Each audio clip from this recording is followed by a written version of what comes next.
प्रभारी अविनाश पांडे ने मायावती को ऑफर दिया कि वो इंडिया गठबंधन में शामिल हो जाए और इंडिया गठबंधन में समाजवादी पार्टी भी है जो अपना कैंडिडेट यहां से अनाउंस कर चुके कि सुजीत सिंह होंगे। तो कहीं बसपा के अंदर खाने ऐसा तो कुछ नहीं कि वो इनको समर्थन करने के बारे में सोच रहे हो ताकि इस चुनाव में बने भी रहें और ये भी संदेश दे दे कि देखिए हम तीनों साथ आ गए तो हमने कैसे बीजेपी सकते। तो ऐसे में हो सकता है घोसी सीट जहां पर बसपा का अच्छा खासा प्रभाव रहा है, अतुल राय के जरिए या कोई और नाम के जरिए बसपा हो सकता है कि इन चुनावों में एंट्री करती हुई दिखाई पड़े। चूंकि घोषित उपचुनाव सभी पार्टियों के लिए उत्तर प्रदेश में एक ऐसी अग्नि परीक्षा साबित होने वाला है जो 2027 से पहले इस बात का संदेश देगा कि यूपी में कौन मजबूत। जी हाँ, क्योंकि यहाँ पर जातिगत समीकरण और पार्टियों के बढ़ते कद को ध्यान में रखकर राजनीतिक विश्लेषक यही मान रहे हैं कि घोषी में जो जीतेगा वो अच्छे कॉन्फिडेंस के साथ 2027 में कदम रखेगा चुनावी रण को लेकर। पंकज चौधरी जो बीजेपी के नए प्रदेश अध्यक्ष बने हैं उनके सामने भी चुनौती रहेगी। ये पहली चुनौती रहेगी कि पार्टी का प्रदर्शन कैसा रहे, गठबंधन में दरार ना आए, कैंडिडेट ऐसा चयन किया जाए जो उनको जीत दिला सके। जो काम पिछले प्रदेश अध्यक्ष नहीं कर पाए थे घोषी में, वो काम पंकज चौधरी करके दिखाएं। दूसरी तरफ शिवपाल यादव भी चुप नहीं बैठ रहे, लगातार ऐलान कर रहे हैं कि हमारी तरफ से सुजीत सिंह उम्मीदवार होंगे और वे ये बात जानते हैं कि सहानुभूतिक तरीके से और अपने पिता के किए हुए कामों को ध्यान में रखकर जनता उनके समर्थन में भी आगे आने का फैसला करेगी। इसके साथ साथ मायावती तो बिल्कुल खामोशी इख्तियार करे हुए हैं, उनका तो कोई भी ऐलान या कोई भी संकेत नहीं मिला कि क्या वह उपचुनाव लड़ेंगी या नहीं लड़ेंगी। दूसरी तरफ सुभाषपा से ओम प्रकाश राजभर, जिनके पिछली बार 2023 में उपचुनाव के वक्त तेवर कुछ अलग थे और बिहार चुनाव के वक्त भी तेवर कुछ अलग थे, लेकिन अब उनके तेवर बदल गए हैं। जो बीजेपी के खिलाफ बिहार में अपने कैंडिडेट उतार दिए, वही यहाँ पर कह रहे हैं कि हम पहले बीजेपी से बातचीत करेंगे और उसके बाद किसी फैसले पर आएंगे। जबकि अब की बार तो बात खुद के बेटे की है, यानी कि ओम प्रकाश राजभर के बेटे अरविंद राजभर का नाम सबसे ज्यादा सुर्खियों में है कि इनको टिकट दे ही देना चाहिए। बीजेपी को इसमें समर्थन भी करना चाहिए, लेकिन बीजेपी भी इतनी आसानी से ये सीट नहीं जाने देगी। तो इसी समीकरण को आसान भाषा में समझते हमारे खास वरिष्ठ सहयोगी अमन सर से कि उनका क्या मानना है घोषी में बसपा, भाजपा और साथ ही साथ चंद्रशेखर की पार्टी को भी अब नजरअंदाज नहीं करेंगे। जब उन्होंने लोकसभा की एक सीट जीत ही ली है, पार्टी का कद बढ़ रहा है, तो इन पार्टियों का क्या रुख रहेगा। क्योंकि सपा ने साफ कर दिया हमारी तरफ से सुजीत सिंह, और सुभाषपा ने भी कह रखा है कि हम अरविंद राजभर यानी कि ओपी राजभर अपने बेटे की पैरवी करेंगे, अगर उसमें सफल हुए तो वो कैंडिडेट, वरना बीजेपी का कैंडिडेट। तो सर क्या लगता है कि बसपा और बीजेपी की सीट पर क्या रणनीति रहेगी? देखिए, अभी चुनाव में वक्त है, लेकिन जिस तरह से सपा ने अपना प्रत्याशी घोषित किया उसके बाद कंपटीशन लगातार मजबूत और बढ़ता हुआ दिखाई पड़ रहा है। क्योंकि घोसी सीट के जरिए आप ये साबित जरूर करना चाहेंगे उत्तर प्रदेश में कि भाई 27 में जो चुनाव होगा उसमें आपकी किस तरह की भूमिका होने वाली है या फिर आपको किस तरह से अपनी रणनीति को बनाना है। तो घोसी में मुझे लगता है कि सभी पार्टियां बिल्कुल आपको सोचना चाहिए कि सभी पार्टियां जोर आजमाइश करती हुई नजर आएंगी। लेकिन हाँ, बसपा को लेकर जिस तरह के सवाल पहले भी उठते रहे कि क्यों आखिर उपचुनाव में बसपा अपना नाम पीछे खींच लेती है, जबकि उपचुनाव में एक मौका जरूर होता है कि भाई चलिए आपका कोई भी कह सकते हैं कैंडिडेट चुनावों में नहीं जीता हो, लेकिन उपचुनाव अगर होते हैं तो वहां पर जोर आजमाइश करके आप अपने लिए सीट का इंतजाम कर सकते हैं। तो ऐसे में हो सकता है घोसी सीट जहां पर बसपा का अच्छा खासा प्रभाव रहा है, अतुल राय के जरिए या कोई और नाम के जरिए बसपा हो सकता है कि इन चुनावों में एंट्री करती हुई दिखाई पड़े। चूंकि सपा की ये सीट रही थी और ऐसे में उनके जो सुधाकर सिंह के बेटे सुजीत सिंह का नाम जिस तरह सपा ने आगे कर दिया, तो यहाँ पर एक बात ये भी उठ के सामने आ रही, चूंकि ओपी राजभर जो अभी उत्तर प्रदेश सरकार में मंत्री भी हैं, उनके बेटे अरविंद राजभर चुनाव हार गए थे यहाँ से।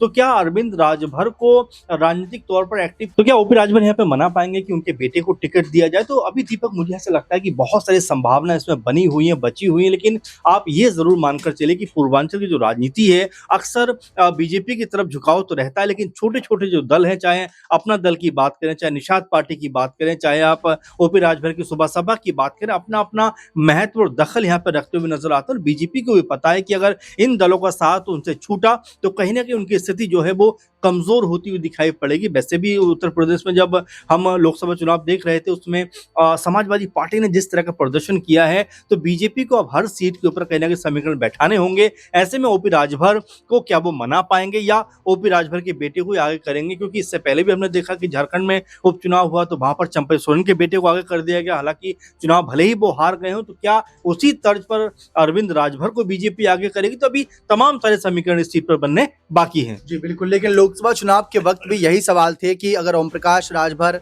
और संजय निषाद भी अपने परिवार से किसी को आगे करना चाहते हैं तो रिक्वेस्ट इतनी थी कि बीजेपी के सिंबल से उतरे, ना कि अपनी पार्टी के सिंबल से।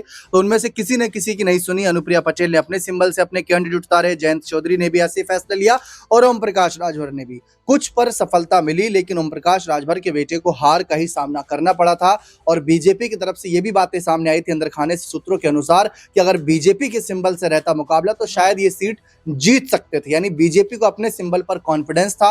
योगी आदित्यनाथ इस पर काफी भड़के भी हुए थे और जब उपचुनाव हुए थे उसके कुछ समय बाद जब लोकसभा के लिए कुछ विधायकों ने सांसद के चुनाव लड़े थे, वो जीत गए थे, उनकी सीटें खाली हुई थी और किसी पर फैसला आया था तो वो सीटें खाली थी, तो बीजेपी ने किसी को अन्य को टिकट नहीं दिया। जबकि जयंत चौधरी की नाराजगी खबरें सामने आ रही थी और भी नेताओं की नाराजगी खबरें थी, लेकिन बीजेपी ने सबको मना लिया, सब शांत बैठे थे और बीजेपी ने अपनी ही चलाई थी। और जिस तरीके से ये राजभर का ही बयान आया कि पहले हम बीजेपी से बात करेंगे, क्या ये वही राजभर हैं जो बिहार चुनाव में अपने कैंडिडेट उतारने से पहले क्या बीजेपी से बात किए थे कि मैं किसको उतारूं किसको नहीं? तो ये जो इनका एक सुर बदल गया है, क्या ये बिहार के नतीजों का असर है? देखिए बिल्कुल, और ओपी राजभर पहले से भी इस बात के लिए कहते रहे कि भाई मुझे दिल्ली में सीटें चाहिए, मुझे उत्तर प्रदेश में जो उपचुनाव हो रहा है उसमें सीटें चाहिए, मुझे बिहार में सीटें चाहिए। लेकिन आप देखिए कि हर बार बीजेपी ने उनकी मांगों को दरकिनार कर दिया है। उसकी एक बड़ी वजह दीपक ये भी नजर आती है कि भाई भले ही ओपी राजभर बीजेपी के साथ में है, लेकिन ओपी राजभर की वजह से बीजेपी की सरकार बनी हुई नहीं है, बल्कि वो तो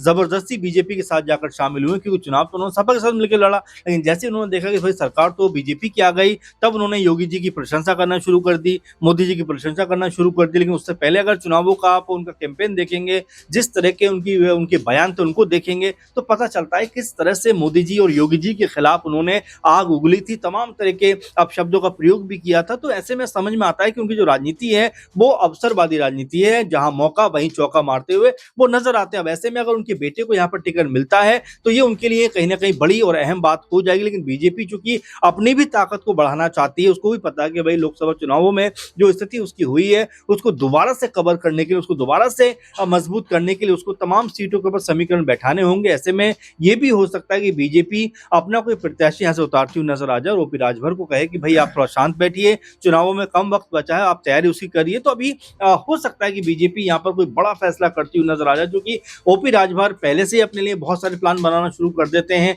बहुत सारे बयान देना शुरू कर देते हैं। लेकिन जब एन वक्त आता है तब पता चलता है कि बीजेपी ने उनके प्लान पर ध्यान ही नहीं दिया, उनकी बातों पर ध्यान ही नहीं दिया, उनको बिल्कुल दरकिनार कर दिया। इसी तरह से आप देखिए घोसी सीट के ऊपर अभी से ओपी राजभर बयानबाजी करना शुरू कर रहे हैं। उनको शायद ये लग रहा होगा कि बीजेपी उनके बेटे का नाम कहीं ना कहीं आगे करती हुई नजर आएगी। लेकिन जब बीजेपी आलाकमान बैठेगा, उसके ऊपर फैसला करेगा, चूंकि अब अध्यक्ष भी बीजेपी के नए हो गए उत्तर प्रदेश के पंकज चौधरी, वो किस तरह का फैसला करते हुए नजर आएंगे। तो अभी बहुत सारा इसमें समीकरण बनना और बिगड़ना बाकी है। लेकिन हाँ, ये जरूर कहा जाएगा कि ओपी राजभर जरूर ये चाहेंगे कि उनके बेटे को टिकट सीट के ऊपर टिकट मिले, ताकि वो चुनाव लड़कर अपनी राजनीति को आगे बढ़ाते हुए दिखाई पड़े। सर, एक आखिरी सवाल ये रहेगा कि हाल ही में कांग्रेस के यूपी प्रभारी अविनाश पांडे ने मायावती को ऑफर दिया कि वो इंडिया गठबंधन में शामिल हो जाए, और इंडिया गठबंधन में समाजवादी पार्टी भी है जो अपना कैंडिडेट यहाँ से अनाउंस कर चुकी है कि सुजीत सिंह होंगे।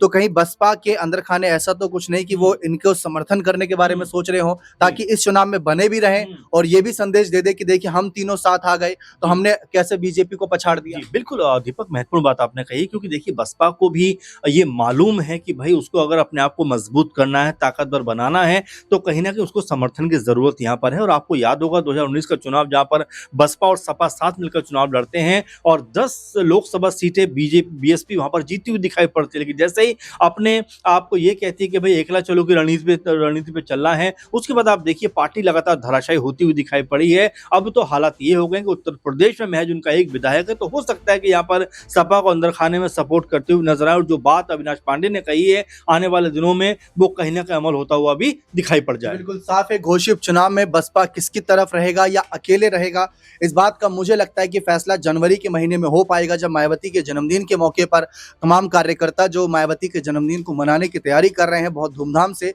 उस वक्त मायावती एक प्रेस कॉन्फ्रेंस भी करती हैं, अपने पार्टी को लेकर आगे की रणनीति बताती हैं। तो हो सकता है कि वही रणनीति का खुलासा तब हो, लेकिन फिलहाल घोषित उपचुनाव को लेकर माहौल पूरा बन चुका है। सपा ने तो अनाउंस कर दिया है, बाकी पार्टियों को क्या रुख रहता है देखना दिलचस्प रहेगा। बने रहे चैनल के साथ, बहुत बहुत शुक्रिया।